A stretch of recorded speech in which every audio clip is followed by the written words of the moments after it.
afternoon and thanks for joining us. I'm Judy Simpson. Just a couple of weeks ago, we were dealing with record high temperatures.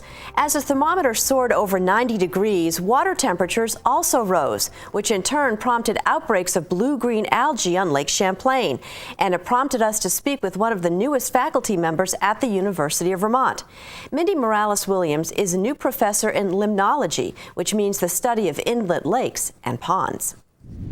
We're at the waterfront at Lake Champlain at the public boat launch next to the Coast Guard station. And so what we're seeing is a bloom of Cyanobacteria, or blue-green algae. And what blue-green algae are photosynthetic bacteria, so they're not actually algae. These are one of the oldest living organisms on the planet. They're about 3.5 billion years old. And so they've had lots of time to develop ways to be successful and outcompete other things. And so that's why we see this really dense bloom and growth of cyanobacteria right now. They're great competitors for nutrients. They do really well in heat. And so they can really just be opportunists and take off when the conditions are right. They look like little globs in the water, so they might look green, they might look kind of white, they might look turquoise blue, but if you see that, that's a cyanobacteria bloom or the beginning of a cyanobacteria bloom. You don't necessarily have to see the dense surface scum like we see here for there to be a bloom in the water. The primary cause of these blooms are excess nutrients in the water. So anything we use to fertilize plants on land also fertilizes the lake. Lake Champlain is essentially a bowl, and so all of this runs downstream, downhill into the lake. Cyanobacteria, like any land plant, needs a few basic things to be successful. They need light, they need nutrients, and they need a source of carbon, so carbon dioxide from the lake or from the atmosphere.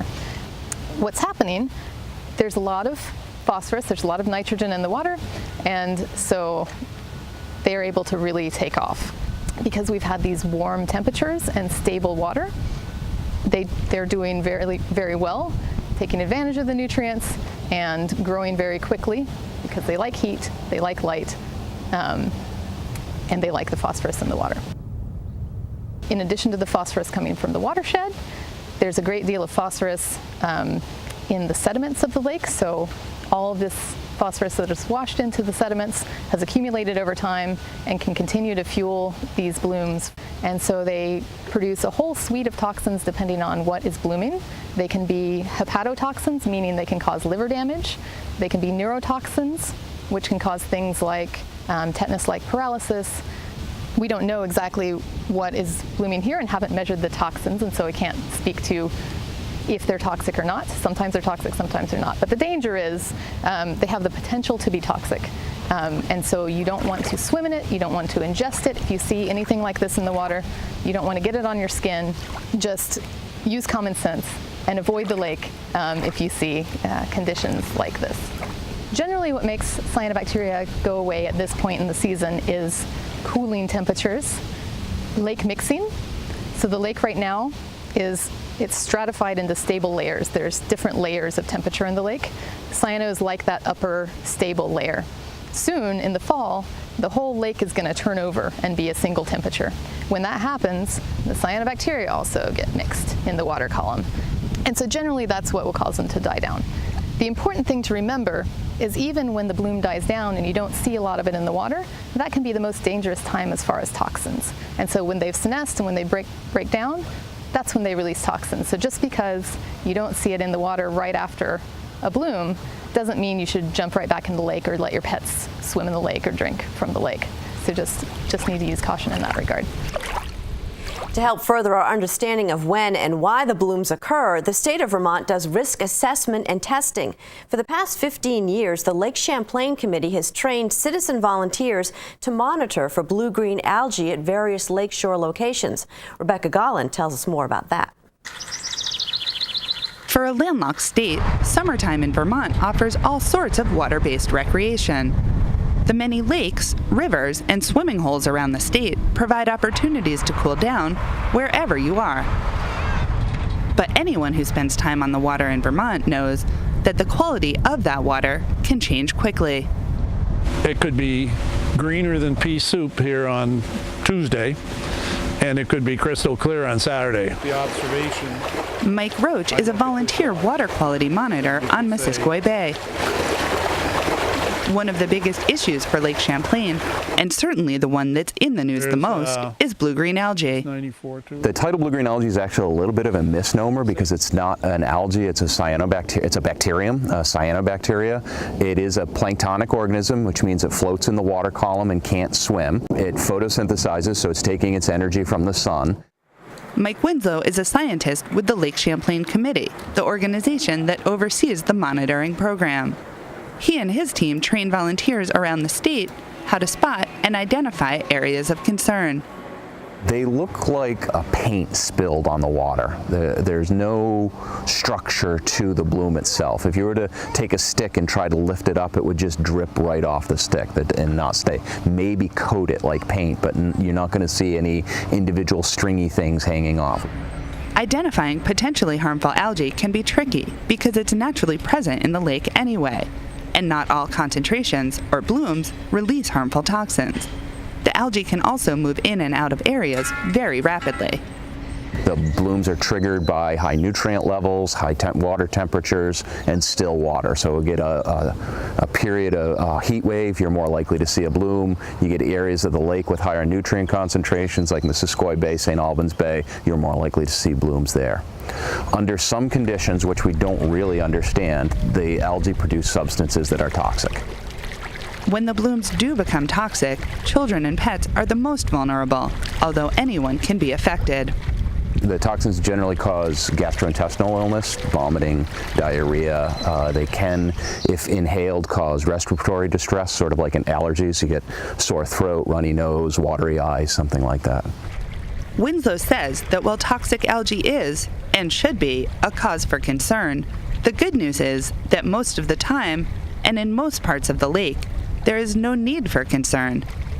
We received over 600 reports during the 2013 monitoring season, and fewer than 3% actually reported back that they saw blooms. Those that did see blooms were likely to be in areas like St. Albans and Missisquoi Bay, where shallow water, heat, nutrient overload, and just the right wind direction causes regular outbreaks. Bob Martell lives in Alberg, where he's been a volunteer water quality monitor for 8 years. 72.2.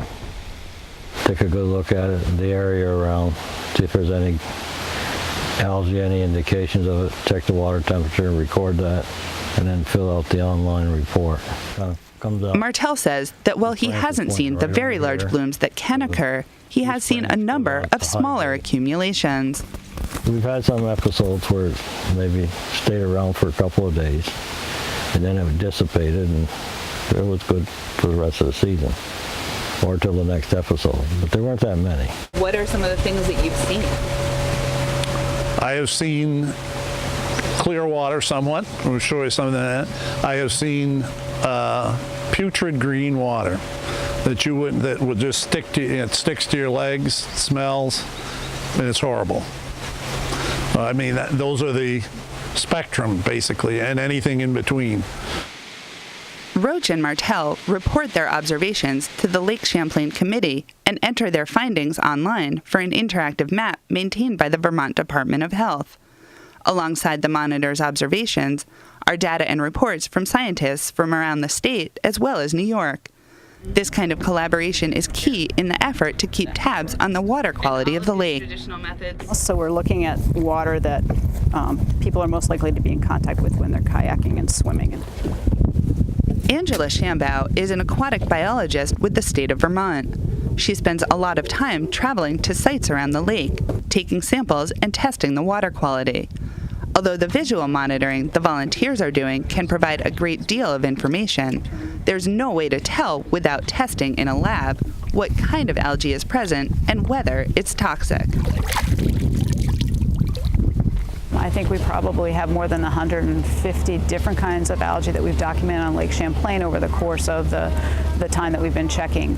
So the primary data that we collect each year from mid-April through early November is things like phosphorus, nitrogen, silica, chlorophyll, all the kinds of bits and pieces of data that will tell us what the water quality in Lake Champlain is like. On this day, Shambaugh and fellow aquatic biologist Pete Stengel are visiting several of the 15 stations they monitor regularly. Lake Champlain overall has really good water quality. We're concerned about it. We don't want it to deteriorate, which is why we do talk a lot about what you can do to protect water quality. We're quite fortunate. There really are only 2 locations on Lake Champlain that have thick, dense blooms that persist for a period of days to weeks rather than just disappearing relatively quickly, and those are St. Albans and Missisquoi Bay. And in those locations are where we have found the toxins at concentrations where we are concerned. Doesn't happen every year, doesn't happen every year at the same time, and that's what makes it so difficult, which is why people are concerned. But in the last 2 years, since I've been coordinating the Cyanobacteria program, more than 90% of the reports that we get back each summer show that the water that the volunteers are assessing at their feet and that Pete and I are seeing out on the lake is considered generally safe. It's not that cyanobacteria aren't there. They probably are, but not at concentrations that we're worried about. The data collected by all of these groups over time gives lake water quality experts the big picture of the lake's health. We do produce an end-of-the-season report each year that looks at the number of reports that we received, what percentage were Category 1 clear water, what percentage were Category 2 a little bit of algae, which were Category 3 full-blown blooms. These scientists and citizen volunteers are keeping a trained eye on the water and helping protect the health of the lake, the people, and the economy of Vermont. In Burlington, I'm Rebecca Gollin with Across the Fence. Thank you, Rebecca. Well, the Eastern States Exposition in Springfield, Massachusetts has come to a close, but not before a number of kids from Vermont earned recognition for all of their hard work. Will Michael is here to tell us more. Well, Judy, as you and our viewers know, the Big E, or Eastern States, is really a showcase for young kids from all over New England. And whether their work is in livestock or one of the other areas, essentially competing at the Big E is like competing in the Super Bowl. How do you work with her to get to a competition like So you walk them around, you spend time with them so that they're personable, so that they get to know you and they like you and they're comfortable with you working with them. And we have to clip our animals before every show, and that involves taking all of their hair off besides underneath their stomach and on top of their back to give them the illusion of having a completely straight back. And we keep them clean, we wash them every day if they need it, and we adjust their diet to make sure that they're growing the correct way. What is it like when you're in the ring? It's nerve-wracking. Sometimes some days cows just don't want to act as they need to be, and you just keep pulling, and you just do your best, and usually everything works out in the end. So what is it that the judges are looking for? So they're looking for like a calf that will produce the most money for the farmer. So they're looking for like the udder and how much milk they can produce. They're also looking how their feet and how long they can live. And they also look at the reproduction system and see if they can actually give many calves and make more money. And here are some of the Vermont winners whose hard work and determination paid off in West Springfield. In the fitting and showmanship contest, you're seeing Adele Biasini of Morrisville on the left. Adele was named the Senior Reserve Champion, and the Senior Grand Champion was won by Isabel Hall of East Montpelier. The 3 smiling teenagers in this next picture took the first place award in the dairy clipping contest. Keenan Thigeson of Newberry's on the left, again Isabel Hall in the middle, and that's Carolyn Kirby from East Montpelier on the right. This is the top team in New England, and now they're headed to the Nationals. A Vermont team also took first place in the New England Quiz Bowl, and from left to right you're seeing Coach Judith Vaughn and the team comprised of Kennedy Moore of Reading, Allison Farr of Richmond, Hillary Mitchell of Morrisville, and Elizabeth Menard of Fairfield, and on the far right is the head coach Sarah Kirby Congratulations to the 4-H Quiz Bowl team, who are the New England champions. And we also want to point out Vermont youth in the 4-H horse program competing at the Big E. In all, there were 13 Vermonters who competed in the various equestrian events, and so our congratulations to all of those youngsters. And there is one more award we want to mention before we leave this afternoon, and it's an award that goes to Judy. Judy, you've just received word that you're going to be inducted into the Vermont Broadcasters Hall of Fame. The formal induction, I understand, will take place in December, but we wanted our viewers to know first. Personally, I'm moved. It's an awesome thing, and I'm grateful that I'm able to share this. So congratulations, the pinnacle of Vermont broadcasting, and you're going into the Hall of Fame to join the likes of Marcellus Parsons and Richard Gallagher. Congratulations. Well, thanks. It's a huge honor, obviously. It's a great way to cap a 32-year career covering stories of this great state of Vermont, and couldn't do it without, support from my family. They've been huge. And I'm thrilled that I get to keep doing this job with you. I won't be, and I want to thank you and Keith Silva and Rebecca Gollin for all your hard work, and it's a great group to work with, so thank you. Thanks, Judy. Well, that's our program for today. I'm Judy Simpson. I'll see you again next time on Across the Fence.